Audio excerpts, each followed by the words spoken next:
Hoje vamos analisar um caso da década de 1930, então sente-se e relaxe enquanto vamos para a Inglaterra.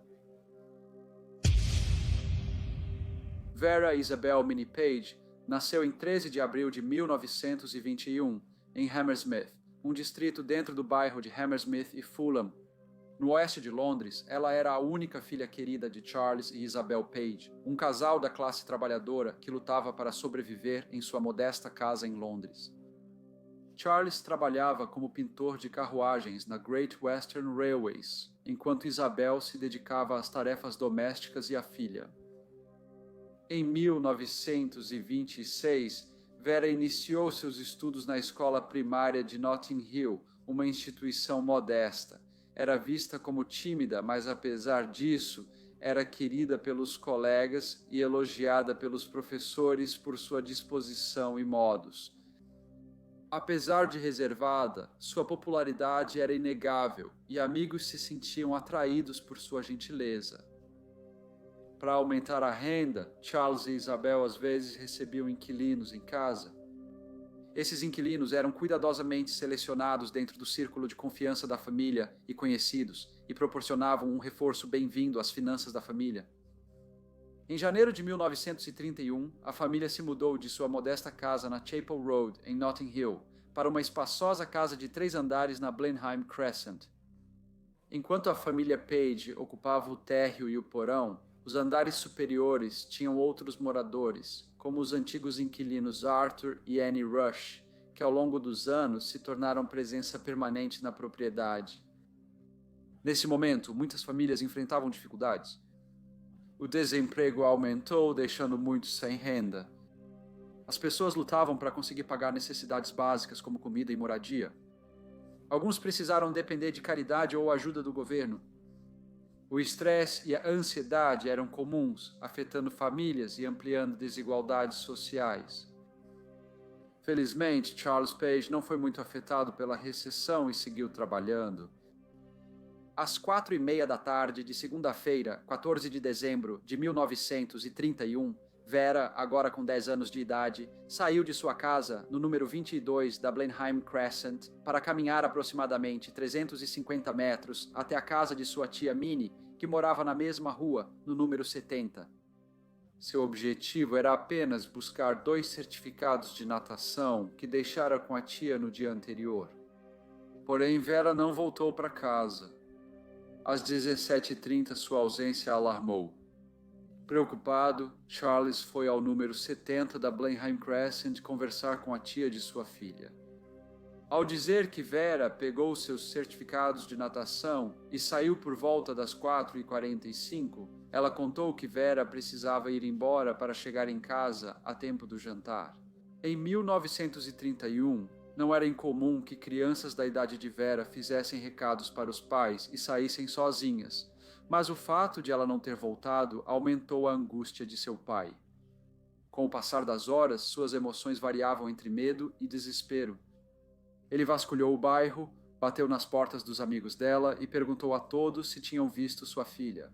À medida que a escuridão caía, a ansiedade de Charles só aumentava, agravada pela incerteza sobre o paradeiro de Vera. As horas passaram lentamente enquanto Charles, com a ajuda de amigos e vizinhos, seguia buscando incansavelmente pelo bairro. Às 22h25, preocupado, ele foi à delegacia de Notting Hill relatar o desaparecimento da filha. Ele então continuou sua busca até as primeiras horas da manhã. Cada momento sem notícias de Vera pesava em seu coração, deixando ele e sua esposa lidando com a incerteza. No dia seguinte, com Vera ainda sumida, Charles e Isabel Page continuavam ansiosos diante da dura realidade do desaparecimento da filha. A polícia local já tinha a descrição de Vera e a mídia havia divulgado a notícia. O casal se apegava à esperança, rezando pelo retorno seguro de Vera. Durante a investigação, a polícia descobriu que, em algum momento entre 5 e 6 da tarde do dia 14 de dezembro, Vera foi vista por um garoto chamado Charles Hewitt, que disse aos policiais que a conhecia muito bem. Foi confirmado que Vera conversou com a colega Irene Stegman fora da farmácia Taylor, no cruzamento da Blenheim Crescent com a Portobello Road. Irene contou aos policiais que Vera lhe disse sobre seu plano de comprar dominós de sabão expostos na vitrine como presente de Natal para seus pais. Irene também confirmou que Vera estava carregando um envelope que continha seus certificados de natação e acrescentou que, após a breve conversa, ela foi para casa, mas Vera ficou olhando a vitrine da farmácia. Curiosamente, a polícia não encontrou ninguém que confirmasse ter visto a menina de 10 anos sozinha ou com alguém após esse momento. Um marinheiro relatou ter visto uma garota parecida com Vera, com um homem e uma mulher, fora de uma loja às 6:30 da tarde. Outro homem, chamado Roberto Riches, relatou que tinha visto Vera às 8:45 da noite, no lado direito da rua Montpellier, indo em direção a Lansdowne Crescent. Ele disse que, ao chegar a Crescent, olhou para trás e percebeu que ela havia desaparecido. Ele disse que ela balançava sua boina vermelha e achava que provavelmente virou na Lansdowne Road. O Sr. Riches era conhecido pela polícia e não era visto como testemunha confiável. Sem certeza se as aparições eram da garota desaparecida, a polícia manteve a busca rigorosa na área. Eles entrevistaram o máximo de pessoas possível e, ao mesmo tempo, ofereceram apoio aos pais de Vera. 2 dias depois, em 16 de dezembro, o ar matinal estava gelado, quando uma entrega rotineira de leite tomou um rumo assustador entre a folhagem do jardim da frente do número 89 da rua Addison, em Kensington, grande propriedade de classe alta, a apenas 1 quilômetro da casa de Vera. Um leiteiro chamado José Smith, que estava em sua segunda rodada do dia, viu o corpo sem vida de uma garota. Chocado e momentaneamente paralisado, ele recuperou a compostura e rapidamente avisou a cozinheira da casa antes de sair correndo para encontrar um policial. Os investigadores logo chegaram ao local.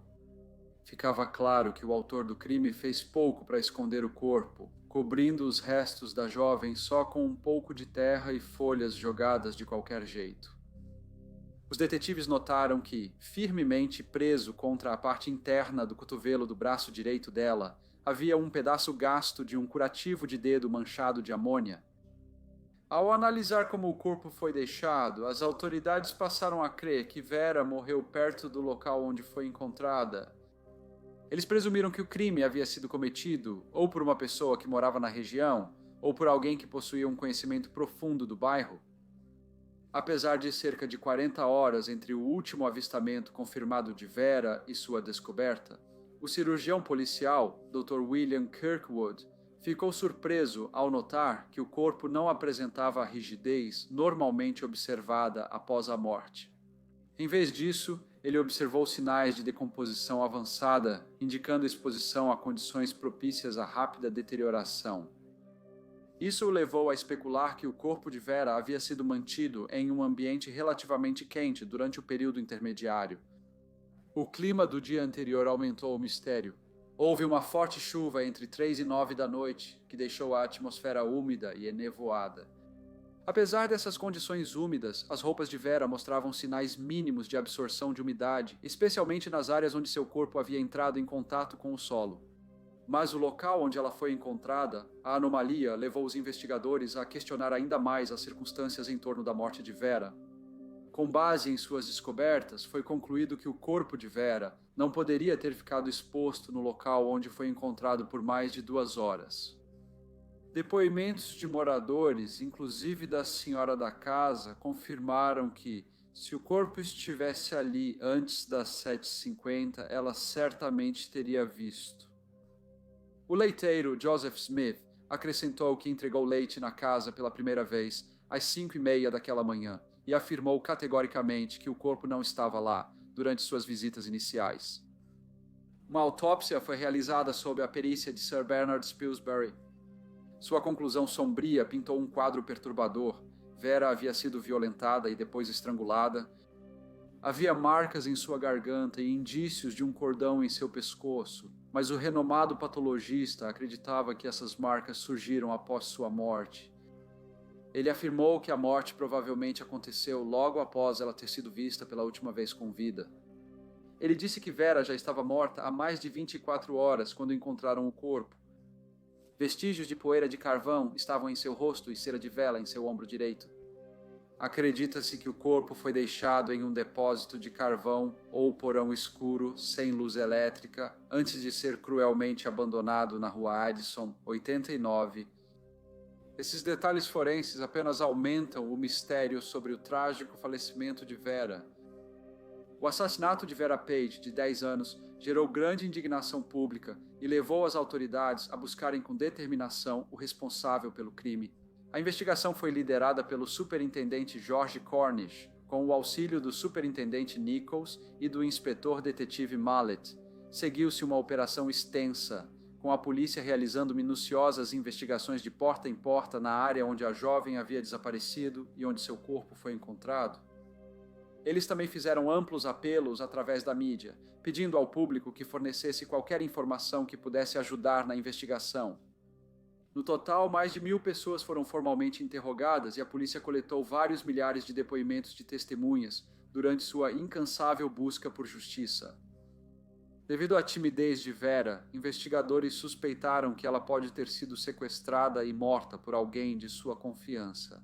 A poeira de carvão nas roupas indicava que o corpo fora escondido num porão de carvão e retirado possivelmente ao amanhecer de 16 de dezembro. Também se acreditava que, durante esse tempo, o assassino acidentalmente deslocou um curativo de dedo que mais tarde foi encontrado no corpo de Vera. A senhora Margaret Key deu uma pista crucial ao relatar ter visto um homem levando um carrinho de mão com um grande embrulho enrolado em uma toalha de mesa vermelha com franjas de tricô, indo para a Addison Road por volta das 6h40 da manhã, no dia em que o corpo foi achado.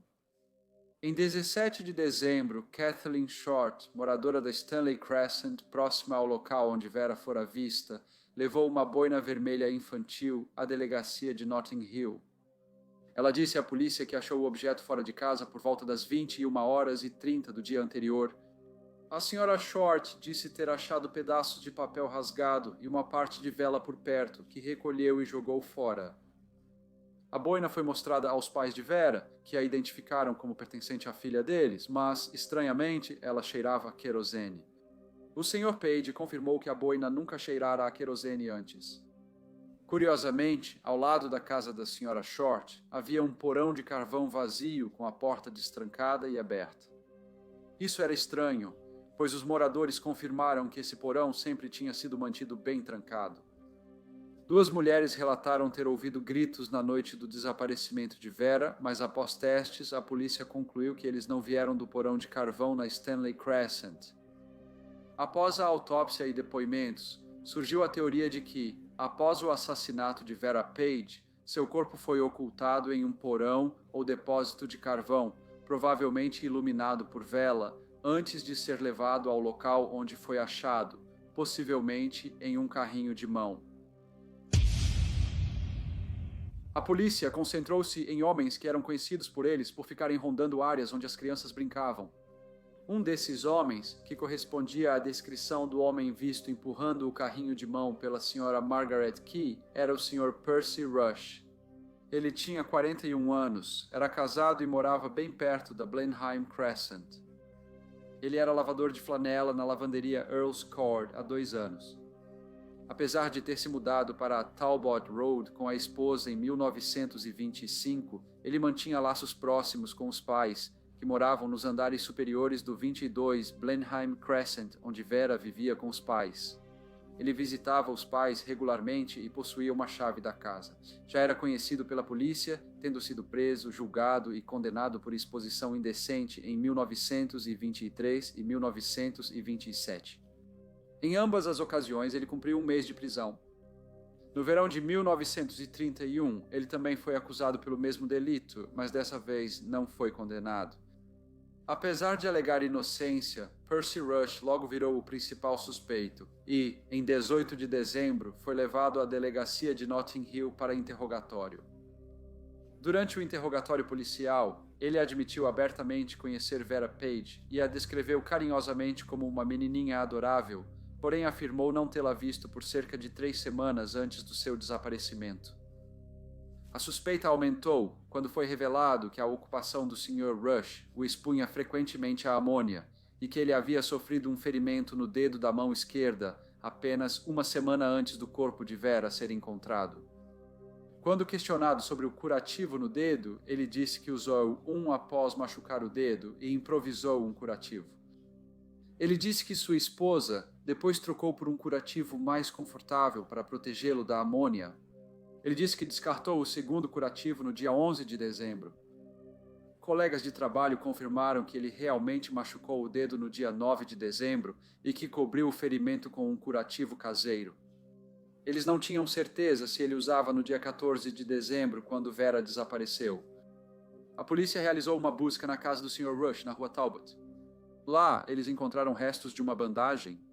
Eles também acharam uma toalha de mesa vermelha com franjas de tricô, igual a descrita pela Sra. Margaret Key, que em 16 de dezembro viu um homem empurrando um carrinho coberto por uma toalha vermelha.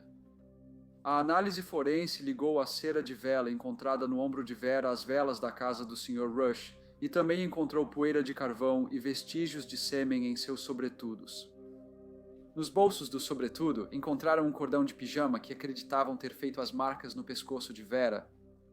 A bandagem com amônia achada no corpo de Vera correspondia ao dedo ferido do Sr. Rush.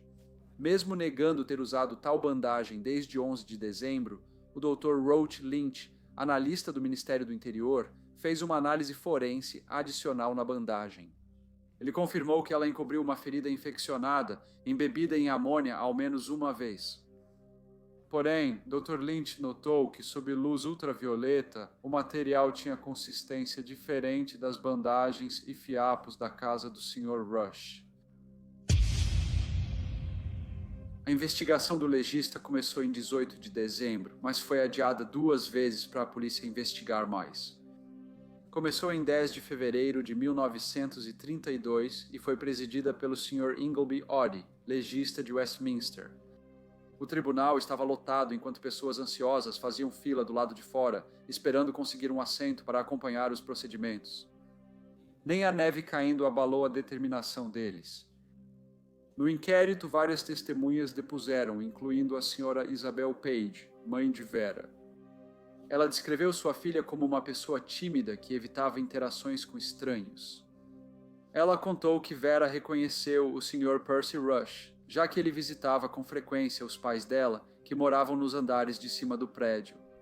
No entanto, a Sra. Page teve dificuldades ao depor, emocionou-se e precisou da ajuda do marido. Embora os movimentos do Sr. Percy Rush no dia do assassinato não tivessem corroboração independente, ele forneceu um relato detalhado de onde esteve. Ele disse que, no dia 14 de dezembro, sua esposa Daisy esteve ausente de casa até o início da noite. Sentindo-se desconfortável por estar sozinho, ele decidiu se ocupar e foi fazer compras em Kensington depois de terminar seu trabalho do dia. Só por volta das 8h30 da noite, ele retornou, poucos momentos antes da chegada de sua esposa. Ele acrescentou que foram dormir por volta das 10h15 da noite. O Sr. Rush afirmou categoricamente que não visitou seus pais naquela segunda-feira em particular, apesar de ser o dia habitual para tais visitas. Quando confrontado com alegações específicas pelo legista, sugerindo que ele teria deliberadamente atraído Vera para os depósitos de carvão, onde então a agrediu e estrangulou antes de descartar seu corpo no jardim, da frente do número 89 da Addison Road, ele negou. O Sr. Rush refutou veementemente as acusações. Ele insistiu que sua interação com a jovem foi mínima, ao contrário de sua declaração inicial à polícia, que sugeria um conhecimento mais próximo. Quando perguntado o que era mínimo, ele disse que só se lembrava de ter falado com ela uma vez, e acrescentou que, se a visse na rua, não a reconheceria como a garota que morava na mesma propriedade que seus pais. O júri não foi informado sobre as condenações anteriores do Sr. Rush, nem sobre a mancha de sêmen encontrada em seu casaco. Mas quando lhe perguntaram se ele costumava ser visto vagando sozinho à noite e se homens locais já haviam falado com ele preocupados com sua presença perto de suas casas e de seus filhos, ele disse que nunca saía sem a esposa. O legista expôs ao júri as evidências circunstanciais que poderiam indicar que Percy Rush cometeu esse crime terrível. Ele contou que, quando acharam o corpo, a boina estava sumida, mas foi encontrada na Stanley Crescent, perto de onde Vera foi vista pela última vez. Era curioso que a boina e um pedaço de vela fossem achados nas ruas onde havia um porão de carvão vazio e poeira de carvão no rosto e roupas da garota falecida. Ele disse que a boina cheirava a parafina, também encontrada na casa do Sr. Rush. Porém, não havia testemunhas que vissem o Sr. Rush com Vera no dia da morte dela, nem farmacêuticos lembravam de vender ataduras iguais às encontradas no corpo de Vera para o Sr. Rush ou sua esposa. A Sra. Margaret Key, que viu um homem com um carrinho de mão na manhã em que o corpo de Vera foi achado, não conseguiu identificar Percy Rush como o homem, mesmo após participar de 2 reconhecimentos policiais. O legista destacou que havia centenas de milhares de velas em Londres que poderiam corresponder à cera de vela encontrada no corpo de Vera. Apesar do clamor público e das acusações dos espectadores, o júri acabou concluindo que não havia provas suficientes para acusar formalmente o Sr. Percy Rush por esse crime tão hediondo. O veredito declarou que o assassinato foi cometido por pessoa ou pessoas desconhecidas. Esse veredito foi alcançado após apenas 5 minutos de deliberação. Muitas pessoas na galeria discordaram veementemente da decisão do júri. Eles vaiaram e uma mulher gritou que o Sr. Rush era mentiroso. Após o veredito, repórteres entrevistaram Daisy, esposa do Sr. Rush. Ela disse: "Eu conheço o Percy tão bem. Estamos casados há 10 anos e nos conhecemos 11 anos antes disso. Eu sei que ele não seria capaz das coisas que disseram sobre ele." Ela então continuou dizendo: "Este é um homem que foi ligado a um assassinato cruel. Eu nunca acreditaria nisso e nada além da prova mais contundente abalaria minha fé, e fui justificada pelo veredito do inquérito. Até hoje, o assassinato de Vera Page permanece sem solução, sem que ninguém tenha sido formalmente acusado pelo crime, mas muitas pessoas acreditam que o Sr. Percy Orlando Rush escapou impune do assassinato. Os pais de Vera faleceram sem ver a justiça ser feita pelo crime horrível contra sua amada filha. Charles, pai de Vera, morreu em 1959 aos 67 anos e sua mãe faleceu 10 anos depois, aos 74. Percy Rush, o principal suspeito do caso, nunca mais teve problemas com a lei. Ele morreu de causas naturais em 1961. Olá a todos e muito obrigado por ouvirem. Eu gostaria muito de saber se vocês acham que o Sr. Percy Rush era realmente culpado desse crime horrendo, ou se acham que o júri do legista tomou a decisão correta. Como vocês sabem, eu sempre gosto de ler seus comentários e opiniões e espero ver todos vocês novamente no próximo resumo. Caso